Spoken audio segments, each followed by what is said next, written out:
everybody, and welcome back to the Hilltop Pillbox here in Abbotsford, British Columbia, Canada. And today we're going to be playing a game of Anniversary with our good friend Hell on Wheels, who's off in the United Kingdom, up in Cornwall area.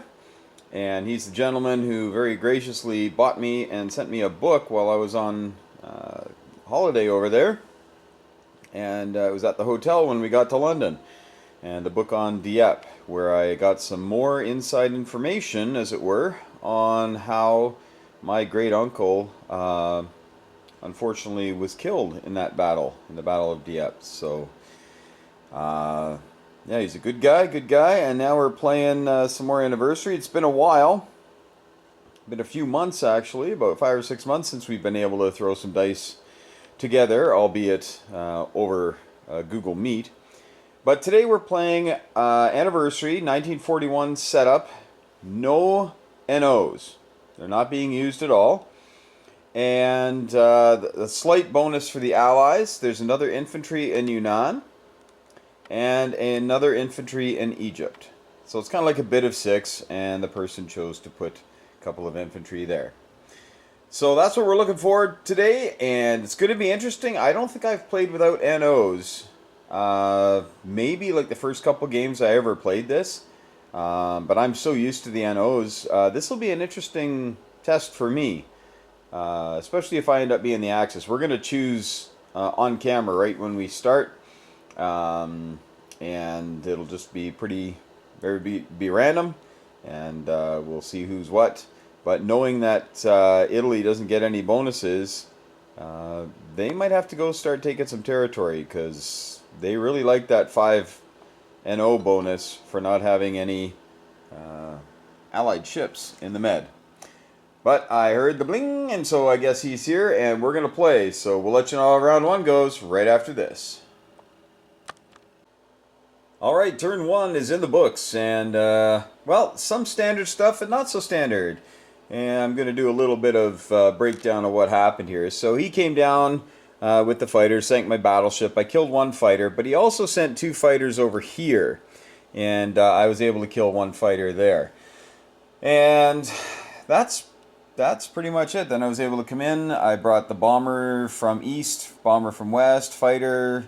The fighter I forgot to put on in Hawaii, and threw them all at his 2 carriers and 2 fighters. Got him on the first round.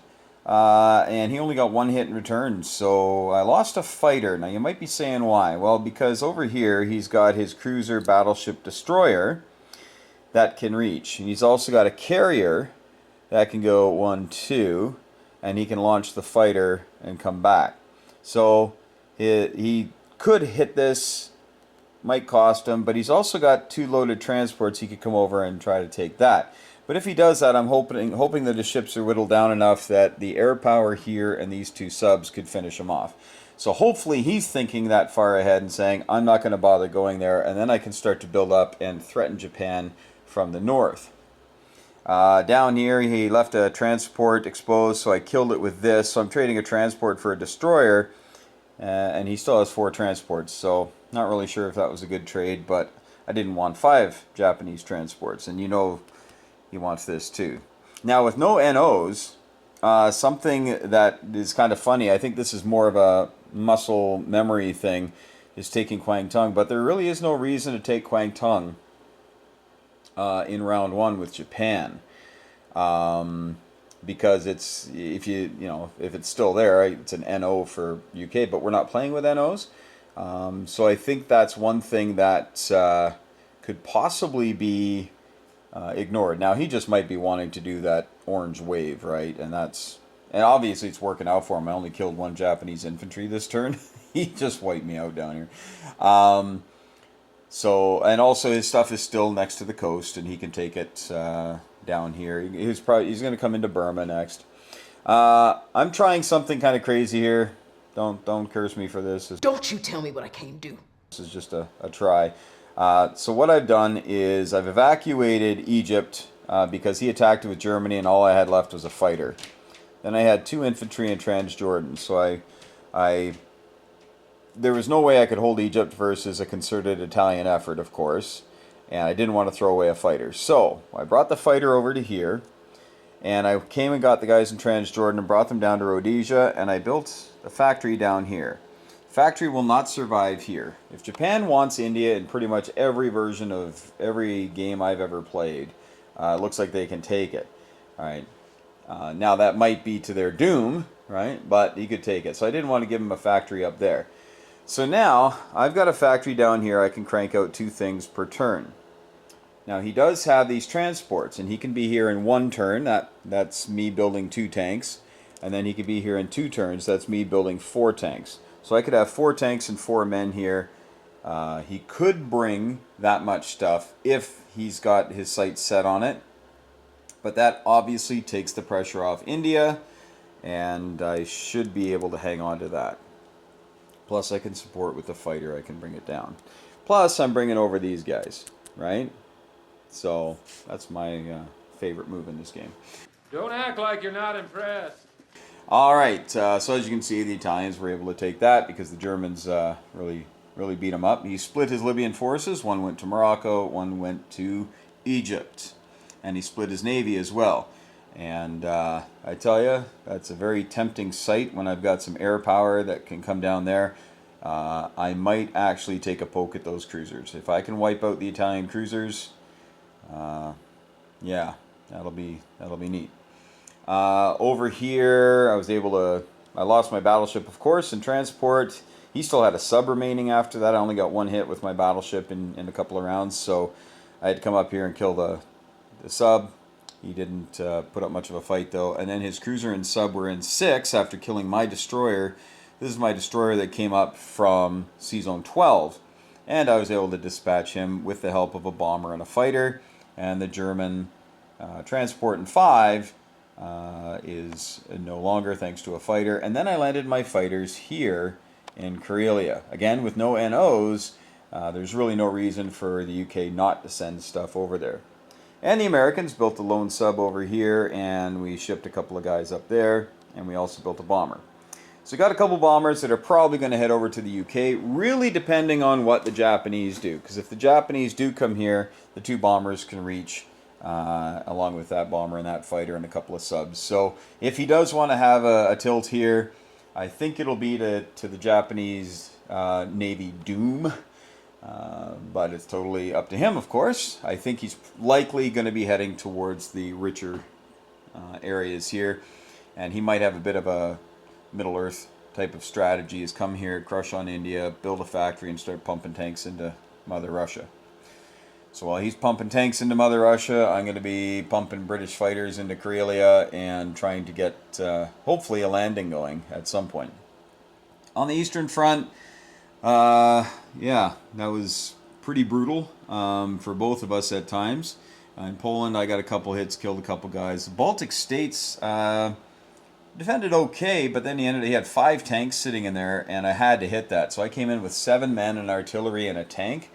And we had 2 rounds of combat. He had 5 dice on the first round and 3 dice on the second. He got 7 hits, killed all of my infantry. So I had to retreat to Karelia, leaving that lone tank. I just had to, because if I had left the guys there, they'd all be dead. And Finland well, I probably wouldn't have been able to take it, I guess. But it just seemed like a real risky thing to have my, what does they say? Sticking the cheese out in the wind? Yeah, I didn't want to do that. So anyway, we're on to round 2, and we will let you know how it goes. Germany had a build of 10 men. This is that slow burn, so 10 men, and you just start marching towards Russia.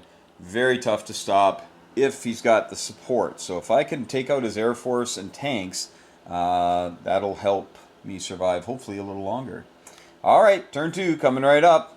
Where are they going to go?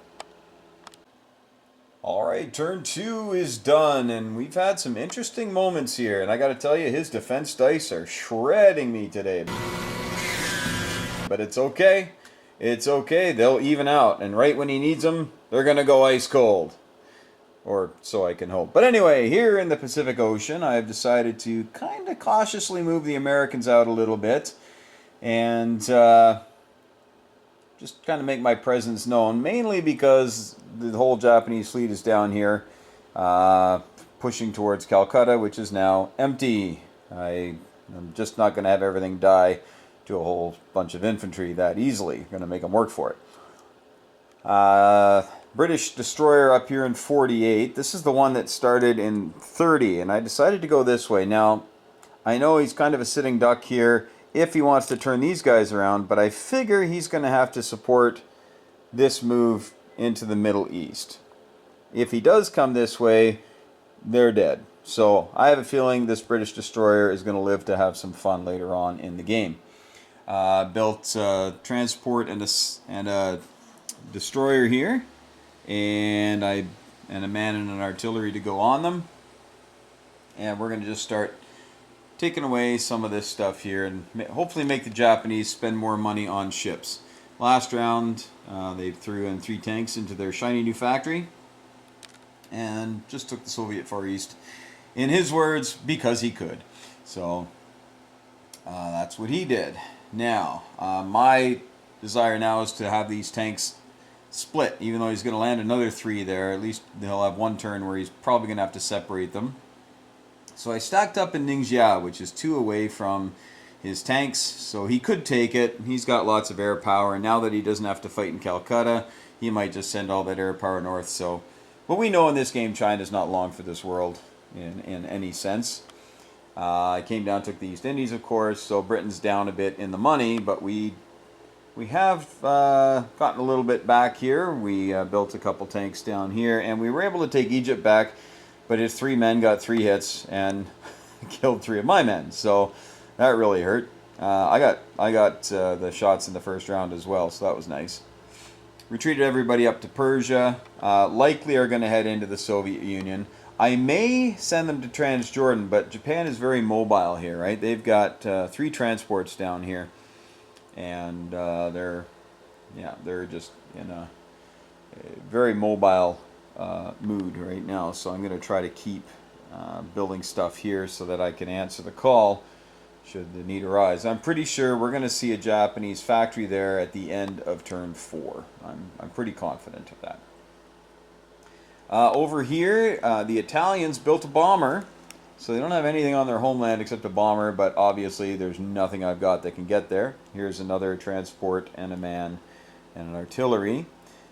I did get Norway, though, with the Americans, but that's not after the British landed. I landed with a man and a tank, 4 fighters, and a bomber.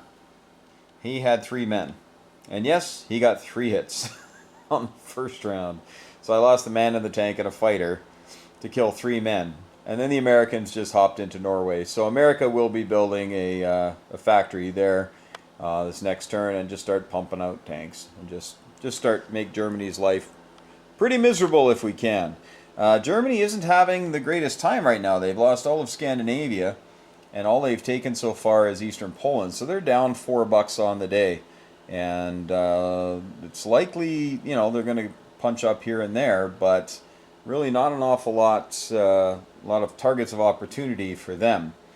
The 2 Italian tanks came over here, but that's pretty much all that's been going on. I think I'm going to kill these 2 cruisers this next turn with my British destroyers, and I've got a bomber up there and a fighter, so they'll come down there and dispatch them. Then I've only got to worry about an Italian battleship, and once we kill that, well, that's when the Americans start pressuring landings in Italy, and then that will hopefully sew up Italy's game. These are all wonderful ideas, and as we all know, the ideas don't work when other bad things happen. So we're just going to have to be very cautious. He did have his Italian man and fighter here, and we're threatening a can opener, so I did have to stack 3 men into each of these. I didn't want to do that, and I didn't want to build in Moscow, those 3 men. I wanted to build them here. But then he didn't do a can opener in Ukraine or anything, so I'm okay for another round. I built a fighter with Russia, so now I have a fighter and a bomber, and scads of men. And I still have a tank left over, so I think we should be alright for Russia.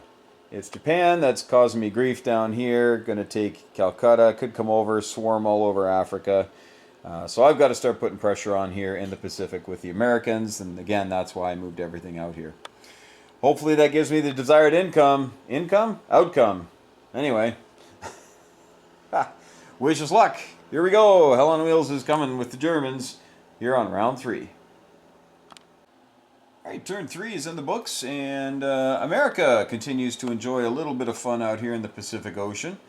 And we decided to send some stuff up here. He built some subs. I think you might not have noticed I had a destroyer in Okinawa, so we were able to go in there for the loss of a sub in the first round of combat to his 4 subs.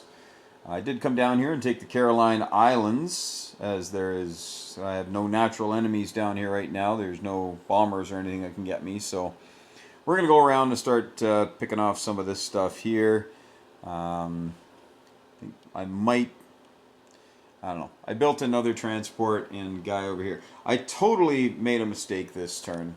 This is what happens when you're kind of playing online. Like you just don't see things sometimes.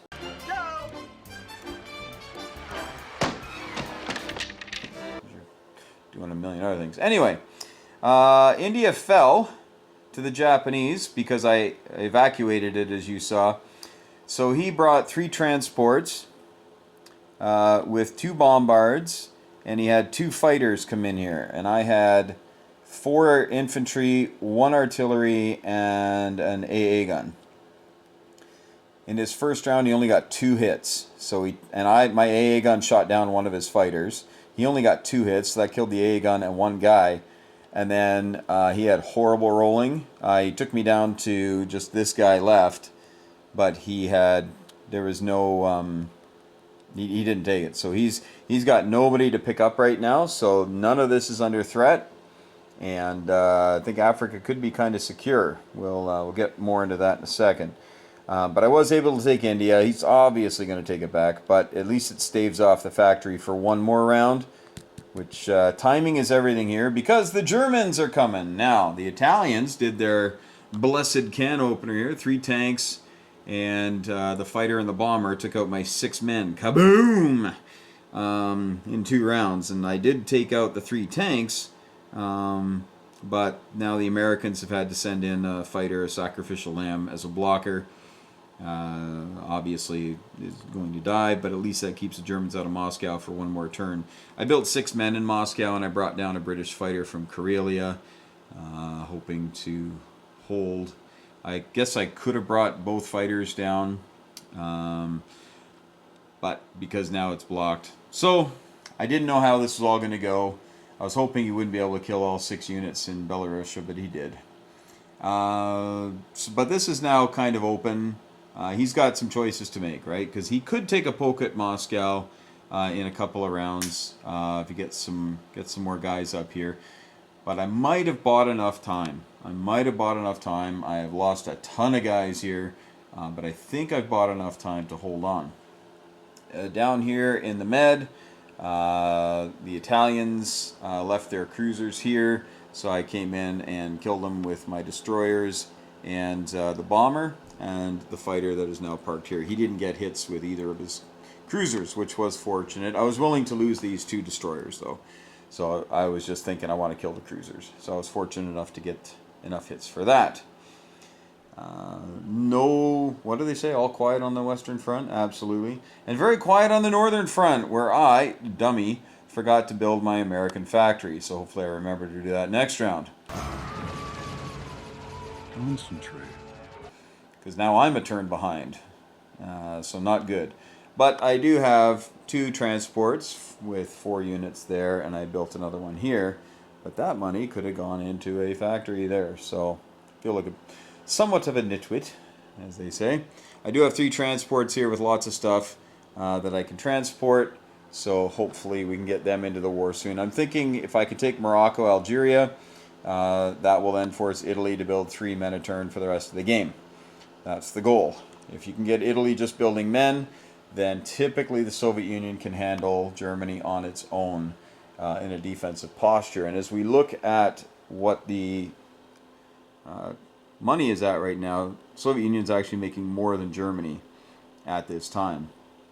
Now that's thanks to the fact that we got Finland, but we're down elsewhere. So it's going pretty well on the Eastern Front. Japan, with China, I'm just backing away from Japan. We've put on all the troops we're going to put on this game. So there you have it. That's all they got left. 7 guys and a fighter. probably get wiped out in 2 turns. I'm pretty sure that's what's going to happen, and then we're going to have these Japanese tanks knocking on the back door. So I have got to start knocking on the front door to pull German pressure off Moscow so that I can just bulk up Moscow. I also forgot to move these guys on round 2, so they're a turn behind. So I'm a turn behind as well, so maybe it'll balance out a little bit. But his Japanese fleet right now can't really do anything to me, so that's nice. He does have some guys he can pick up here, but right now this is not a concern. He can only take that. He'll be able to take this because these guys will be moving.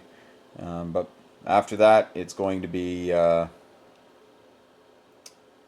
who knows where these guys are going to go and what they're going to do. I had my transports in here. He ignored them so that he could bombard. So they've scattled down here. So he might send a cruiser down here. He might even bring his carrier down here just so he can zap them. If he doesn't kill these things, then I have opportunities. I have a lot of opportunities that are going to spring up. And because if he doesn't... Well, I'm probably going to try to kill this thing this next turn.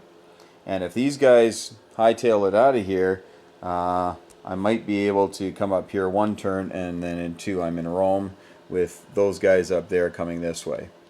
So this is actually a pretty important round for this Japanese fleet. We'll see what he does with it. Round 4 coming up. What's it going to look like on the Eastern Front? Heading into turn 5 now, and things are looking a little nicer for the Allies here in the Pacific. Was able to come and take Iwo Jima, but more importantly, I was able to take Borneo, and you see a factory there. Well, he just built one with Japan. Didn't notice that I had this here, these guys here, so they were able to come in and take it down. Now, what he was focusing on was that I could take Japan, and it was kind of left open. He only left 4 guys on there, and I think he was trying to entice me to come up there so he could basically shred my Air Force, because all I could bring would be those 2 guys, the bomber, and 2 fighters. That's all I could bring. And he's got the anti-aircraft gun and those 4 units. So I can bring 5 units. He's got 4. And while mine shoot a little better, it's going to cost me heavy in aircraft, and I still have to out-hit him by at least 1 to have a guy remain. So I did some mental gymnastics on that and said, no, it's just not worth it right now. Just not worth it to try to hit that capital. So moving on though, they're just about through China now. They're starting to gobble up all of the Soviet Far East area, Siberia and whatnot. Over here, China's down to their last, so they didn't put anybody on this turn. I didn't make any attacks, of course. India fell, and my 1 artillery missed. This fleet did not move. He kept it there, which surprised me a little bit, but he might just be thinking of going here next turn. He did come down here with his fighters, and he took out the 2 transports. So I was actually thinking of starting to build some fleet here, but of course I'm not going to do that when he's got all this stuff sitting here. So I just built 2 more tanks. I was able to come up here. We sank the Italian battleship and transport, and we didn't take a loss on that. And we brought our bomber from Britain and the fighter from Gibraltar down to do that. We also were able to take the Italians out of Libya and the German-Italian contingent out of northern Algeria. And so things are looking a little bleak for the Italians. Now, oddly enough, he didn't really bulk up Italy too much. He just bought 2 tanks, and he left the 2 that were in there. So Italy's can opener days are going to be a little less now. And he left those guys in France, and I think I know why. But we'll see how it turns out here. As you can see, I've had some success bombing here after a couple of rounds of bombing. He's at 16 damage, so he's going to have to repair some of that. And Germany's economy is a little bit deflated right now. They've had some trouble getting into the Soviet Union. And losing Scandinavia always hurts the Germans. That's $5 a round, right? That's a tank, right? Every round. So but it's so tough to hang on to.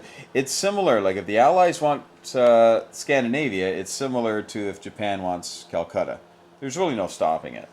Can't stop it. You can't stop it. Not without the detriment of the entire game, so you kind of got to let them have it. Didn't build anything in the east this time because I built a factory finally in Norway. Ha, good grief. But this will be interesting because if Britain comes in here and takes it, I've got 5 units with Britain. I can also bring the bomber. Not the fighter though, but I can bring the bomber. So I could do that, and let's say I take it. So I take his $9. He's only got 9. He likely would be able to take it back, but then he'll get paid, and then I could take it with the Americans. But then he could take it back with the Germans. And then I'm kind of out of shots. I might be able to get some more guys up here for the British, but America's got no follow-up, right? It's pretty scant follow-up. So, not exactly sure if this is going to really be that bad for Italy.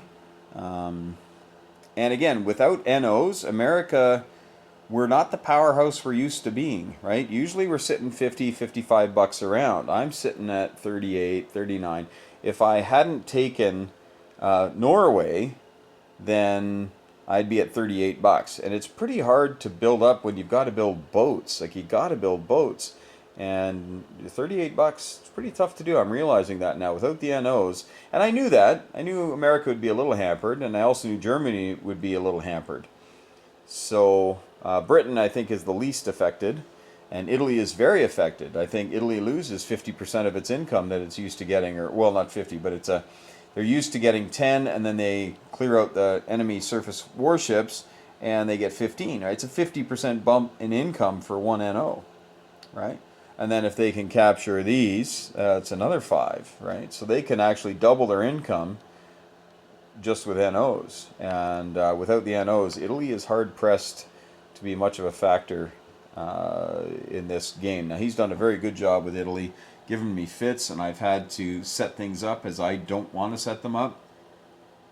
And you can see now he's can open, and he's got 6 tanks here, plus his fighters. He's probably going to punch into Karelia this round. Not sure. I don't think he wants to come south, and I know he doesn't want to go in the center. So I think he's probably going to head up there, follow it up with some men and tanks, and put the hurt on Karelia. And I won't be able to take it back if he's left with a good amount of stuff. I did build a couple of tanks here last turn, hoping that I'd be able to hang on to stuff and then be able to use them in a real nice attack somewhere. But we'll see. I like that tanks are only $5 in this game, though. It makes them easier to pump out. So, all right, there we go. That's the end of round 4. We're going on to round 5. China is probably dead. Well, China is dead. Look who knows so much, huh? Well, it just so happens that your friend here is only mostly dead. The Soviets kind of hanging on in the east and the west. Germany, though, feeling the economic pinch. And Britain and America starting to hit their stride a bit. We'll see how Japan fares in this next round as well. I sense another factory in safer spot. Okay, so turn 5 is as far as we're going to go. It's also midnight over where Hell on Wheels lives, but looks like the Axis are going to be hard-pressed to have success in this game. The Americans were able to sneak in here and grab their Manchurian factory. Now, of course, it's Chinese, so it's kind of useless. That's kind of racist. And grabbed Kiangsu as well. And the British built 4 subs here, which, of course, they can come in and attack, but the subs can duck down. And there is a lone destroyer here they could come and get, but then there's 4. Yeah, so you can see it's kind of a problem for them. Plus, the Russians are being persnickety and will get over there, cause some grief. Japanese were able to subdue the Chinese in their entirety until this happened. And the Soviets have scrambled all their guys from the far east. There's 8 men there ready to block the advance here of the Japanese. I tried to make a very dramatic last stand final thing against them with my 6 Chinese infantry and fighter, and I got 1 hit. So, yeah, not very dramatic at all. But the Soviets now are in complete control, really, of the Eastern Front, and can start to push back up top. And the Japanese don't have a way to take this back unless they turn around. So it's pretty useless, and they're going to have trouble getting things onto the mainland unless they can build another factory here. Now, Japan's doing all right for money, but when you have to build more money on factories, that'd be their 3rd factory this game. It really slows down what they want to do, and with no NOs, it's difficult.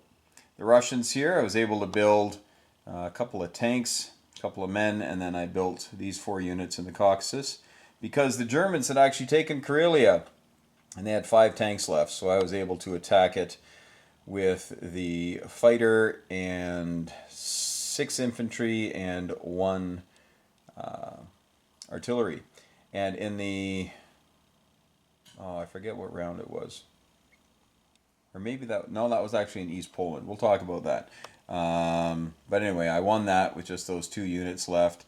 But then East Poland, that's where they had a stack of tanks, they had men, they had the Italian fighter and bomber, and I just didn't want to leave it there. So I attacked it with everything that could reach, including the bomber. And on the first round, I think I got 7 hits. And 4 of them were infantry, unsupported infantry.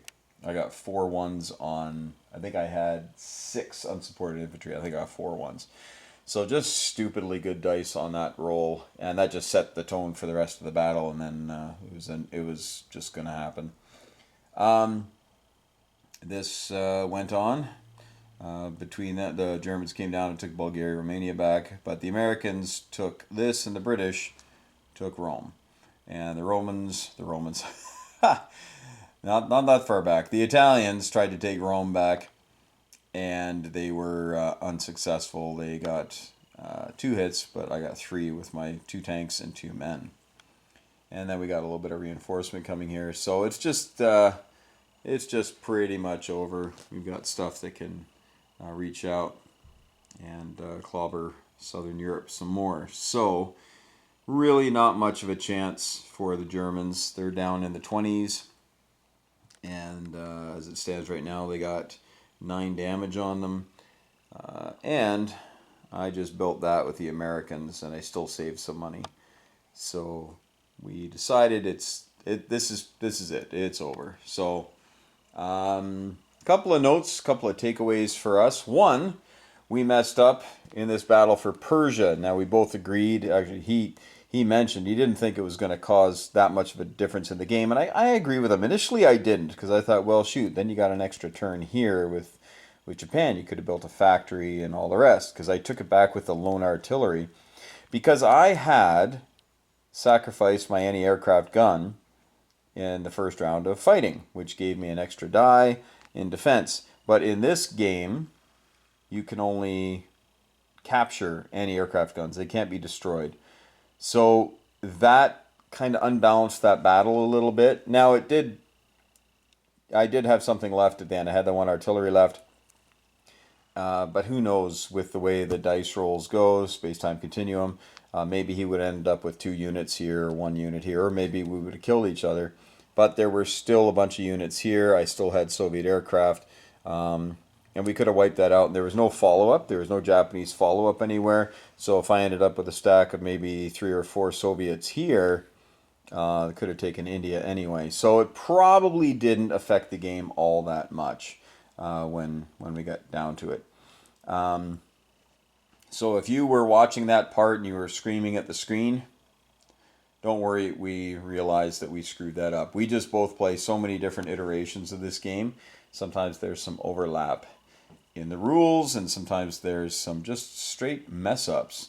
We're hoping that didn't really affect the game, and honestly, I don't think it did. But the other thing I'd talk about is the NOs, not having NOs, and I predicted it. Italy was a non-factor really in the game. I think with what he had to work with, he did very well. Had a good can opener over here, and had a shot at taking Moscow. And if I hadn't had an American fighter sitting in Karelia that could then block Belarusia, it could have been a bit different. I think he had 6 tanks that could have come into Russia. I think I had 6 or 7 units in there, but still, right? You never know. That's why we roll the dice. So, and he also had 3 aircraft, right? So he could have taken it. He could have taken it, but my American fighter was put in there to save the day, or allegedly save the day. And but the NOs really do affect Italy, right? Italy needs the NOs desperately, and to a lesser extent, so does Germany, because Germany they're typically collecting 2, if not 3, of the NOs for most of the game if the game is going normally, right? They need that little bit of extra money. The Soviet Union typically gets 1 NO for most of the game until Archangel falls, or till the British or Americans start landing stuff in their territory. Then they lose that NO. Knowing that there were no NOs, turn 1, I had 2 British fighters in Karelia. Well, that really changes the outlook of the German player, because like, okay, now I got 2 fighters, and the next turn there was another fighter, and the next turn I had 4 fighters up there at one point, right? And so that's really tough. That's really tough as the Germans. You're going, oh man, and you're not getting any bonuses. So Helen Wheels and I have decided that the next time we play, we're going to flip this. So I'm going to play the Axis, he's going to play the Allies, no NOs, and we'll see how it goes. But we've both decided after that we're likely going to go back to having the NOs. As campy as some of them are, and as goofy as some of them are, and as impossible as some of them are, we believe them to be a positive thing. And as Helen Wheels said, he said it gives you a little goal, right, in a turn. Like the goal obviously is to win the game, but it gives you these little mini goals that pay off. So maybe you should do, maybe a different attack, but if I do this one, then I get that bonus. A good example of that is France and the Balkans for the Brits and America, right? Those are 5 IPC bonus if you get them. So why not go for it? It's risky, right? But it livens up the game. Might make you do something you're not going to do normally. I never attacked France once this game. Not once. Why? Well, because there's no 5-point bonus. That's 11 IPCs extra. I'd be getting in a turn if I ever took it. But because it's not there, there's really no incentive. And it just sits there. Right? It just sits there. It makes more sense to attack Norway and then bring stuff across as time goes on. Or it makes more sense to build down in Africa and just bring stuff up. Right? And there's really no incentive for Italy to take all the stuff here because there's no reason to, right? Just, why take Egypt? Why waste all your stuff trying to take Egypt? Don't worry about it. So, anyway, leave your thoughts in the comments below and let us know what you think. Let us know if you like playing without NOs. Do you think it's more of a pure game? Remembering, of course, we do add 1 Chinese infantry there, 1 British infantry there, and let me know if you think that's a good enough balance. For my part, I think Britain does the best in this game when you have no NOs, because they typically don't get them anyway, so it doesn't really affect them. All right, thanks for watching, folks. Really appreciate it. Like we always say here, hug your loved ones, thank your friends for playing, and as always, may those dice be with you.